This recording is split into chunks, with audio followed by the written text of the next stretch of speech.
大家好，我是韩颖，我今次是教大家用 AI。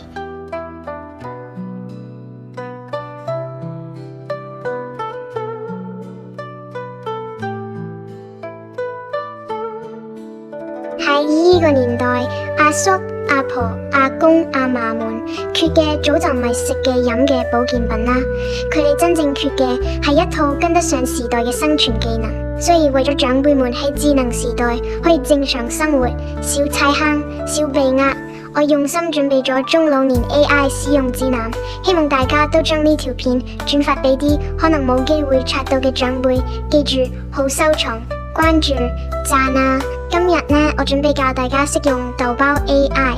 一聽到 AI， 你哋唔使驚。首先佢係完全免費店，然後佢其實一啲都唔難用，佢就好似住喺你手機入面嘅一個好朋友。論語計事入面講：益者三友，損者三友，有直，有量，有多聞，益耳；有便辟，有善柔，有辯佞，損義。豆包呢，就係咁樣一個正直、誠實、博學多識嘅好朋友。首先呢，呢個朋友乜都識，我哋遇到任何問題都可以問佢。當然啦，我知道有啲阿叔阿婆怕打字好麻煩，冇關係，豆包可以打電話咯。點呢個電話按鈕，我哋就可以同佢通電話啦。講方言佢都聽得明。得㗎，我識聽識講廣東話㗎啦。你隨時用廣東話同我傾偈，問問題，講笑都得，我一定跟足你嘅節奏。仲唔使話費，打幾耐都得啟。比如話我問佢：豆包，我有高血壓，今朝先食咗降壓藥，新年聚餐可唔可以飲2啖啊？我淨係飲1了咋。豆包就會話：食咗降壓藥之後唔建議飲酒，就算淨係飲1了都有可能有風險。酒精可能會加強降壓藥嘅降壓效果，導致血壓太低，出現頭暈、冇力等唔舒服，嚴重嘅時候仲可能影響心臟同血管健康，係嘛？講得好有道理。所以平時我哋有邊度唔舒服，有啲事拿唔定主意，有啲消息唔知真定假，都可以問豆包，佢乜都識到。仲有唔單止可以同佢打電話，仲可以打視頻添。我哋只要點呢度，視頻就接通咗。我哋遇到遙控器按鈕，唔知按邊度，電器唔知點用，植物枯咗，唔知咩原因，而家都可以打視頻俾佢睇，問佢，可能仲過一啲老師傅添。仲有佢仲有一個好神奇嘅功能，佢可以睇到你手機入面嘅畫面。我知道阿叔阿婆平時用手機經常會遇到唔識操作嘅情況，有時仲要找年輕人幫手，今次就唔使啦。你睇，同豆包接通電話之後，我哋可以按呢個按鈕，咁豆包而家就可以睇到我哋嘅手機屏幕啦。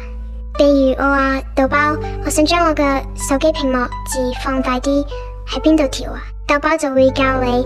好啊，你首先打開手機個設定，就係個齒輪圖標嗰個，入到去之後揾顯示與亮度，跟住喺入面揾字體大小，按入去之後有一個畫杆，你將佢向右拖，字體就會變大，拖到你覺得啱晒嘅大小之後，最後按套用或者直接返回就得㗎啦。好啦，而家字體大小睇住清楚好多啦，係咪？你如果仲想調其他嘢，隨時同我講，嘿嘿，搞掂晒。而且豆包特別有耐性，我哋只要慢慢操作，一定都識整掂。另外，出門都唔使怕，豆包而家有導航同定位功能，出咗門，豆包仲可以俾路你行，同你規劃路線添咯。揸車導航廣東話版，直接照做。1. 導航地址直接輸入香港會議展覽中心灣仔博覽道1號。呢個 AI 唔單止乜都識，佢仲係一個多才多藝嘅好朋友添。比如話，我哋可以同佢合唱。豆包，我唱一句，你接一句啊，我哋嚟合唱啦。豆包就會話：好啊，你唱啦。你問我愛你有多深，我愛你有幾分。幾好玩，係嘛？再比如，佢仲可以幫阿婆們 P 上佢，首先點右下角呢個加號，然後揀你要修改嘅相，再輸入我哋想 P 相嘅想法，可以打字，亦都可以按隔籬個按鈕，用講嘢嘅方式輸入，比如話將隔籬嘅路人都刪咗。最後點右邊個藍色箭頭發俾豆包，噔噔，輕輕鬆鬆搞掂啦。我哋仲可以叫佢幫整一個新年服裝嘅寫真，幾好睇係嘛？